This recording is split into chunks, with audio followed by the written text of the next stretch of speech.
Hello, this is David, and in this video I'm going to conduct a technical analysis of my 50 metres butterfly race from the Kenilworth Masters Swimming Meet 2025. I came in with a time of 31.53 seconds, which was just 0.3 seconds off of the time that I set at Masters Nationals back in October 2024. So for me, a swim that I'm rather happy with, considering that I have recently become a father and have been concerned about my swim speed deteriorating. However, what did I do well in this race and where do I have room for improvement? So if you would give this video a like, I'd very much appreciate it. Remember to follow and subscribe for more swimming content. Otherwise, without any further ado, let's dive right in to today's technical analysis. My dive looks okay, however, something must have happened on my underwaters because I lose half a body length on the rest of the field. Once broken out though, I get into a nice, strong, powerful stroke, looking really good down this first 25. A nice and quick turn, something that I haven't been very good at in previous swims, and continued down the second 25 with that nice, powerful stroke, looking really good all the way into the finish, getting a little bit clunky as I approach finish, but end on a very good 31.53. So the first key talking point for me from that race was the dive, where I surfaced significantly further back than my competitors in this heat. I lost approximately half a body length on everyone else in my heat when surfacing from the underwater portion of that race. However, looking at the dive, I seemed to enter at the same time and the same distance off of the blocks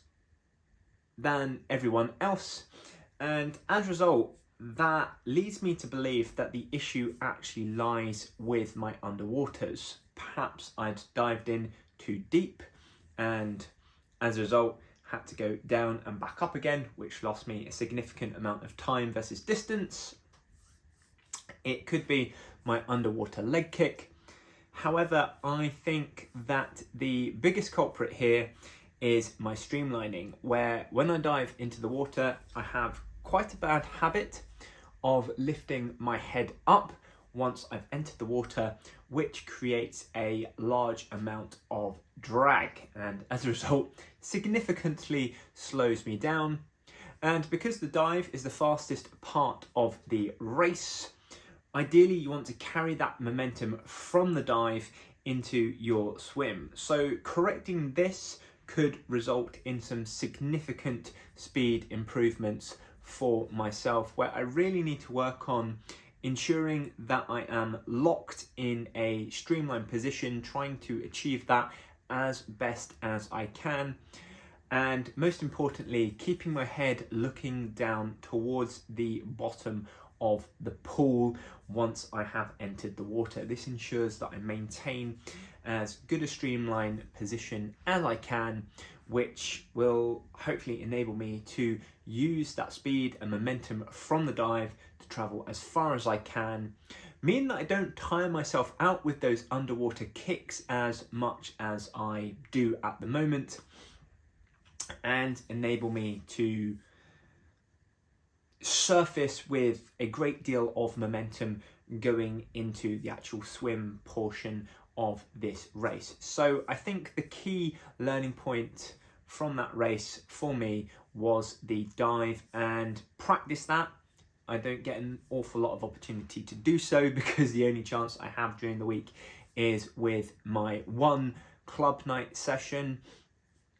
Otherwise, I'm not allowed to use the blocks, which is really frustrating because I know my dive is the part of my race that needs the most work on to improve, and it's where I believe that I stand to gain the most, not only in butterfly but across all of my strokes. And I think once I've cracked that, then I could be on to some pretty big personal bests across all of my races. So key thing to work on there is my dives.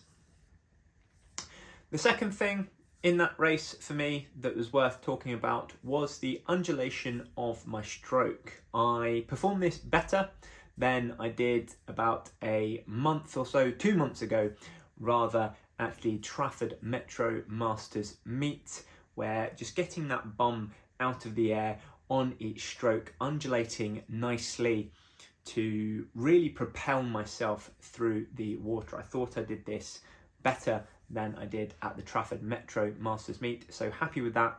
However, still have a little bit of room for improvement. You can see the other swimmers where their bum is getting out of the water higher than mine is, which suggests to me that I could be undulating more, and as a result means that I'm leaving a little bit of propulsive force on the table. So that's the next noteworthy point for me, just concentrating on that.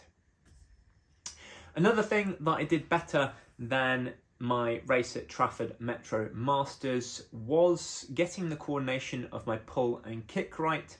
So traditionally I have this weird habit of doing a second half kick on the butterfly after my stroke, and that really messes up the coordination of my stroke versus the kick. However, in this race I made a conscious effort only to kick once per arm stroke, just to get that coordination right, and it seems to have worked on this occasion. So now for me the thing is to work out whether I need that second leg kick, whether it would actually be beneficial for me to add that into my stroke, and if so, how to go about doing that without losing the coordination as per before. So something that I also need to take a look into and practice is the coordination between my arms and my leg kicks. Doing one kick per one arm stroke is nice and easy. It makes that coordination easy to execute. However, over the long term, if I want to become as good as a swimmer as I can, I need to look into ways to go above and beyond what I'm capable of achieving at this point in time. So that's the next point for me to look at on my butterfly. But good to know that I can achieve good coordination just by simplifying things down a little bit, and it may be a case of me working on the undulation first and getting that right before trying to add a second leg kick, which I find difficult to execute correctly in coordination with the rest of my body. One thing that I was also really happy with in this race was my turn. I thought that was nice and swift. It was pretty hard to execute because it was a flat wall that was incredibly slippery. However, in spite of that, I managed to execute the turn pretty quickly, get my feet underneath me nice and quickly, get my arm over the top and back into the streamlined position to go down the second length really well. So that's something that I'm really happy with. Similarly, I'm also delighted with the way in which I managed to spot the wall down both lengths. That has been an issue for me on my 50 meters fly last year. So glad to see that I spotted the wall well both times. Whether that is down to skill or pure luck, not quite sure. However, we'll find out with future 50 meter fly races, but nonetheless, a good spotting of the wall, which is key down both lengths to ensuring a good time, because timing that incorrectly can really negatively impact the final time on the 50 meters fly. So glad to have got that correct. With the overall time, a 31.53, I am pretty pleased with. The best that I have ever managed to achieve is a 30.57, so about a second off of that. However, that is using a gutter at the 25 to hold on to and turn, which makes things significantly easier.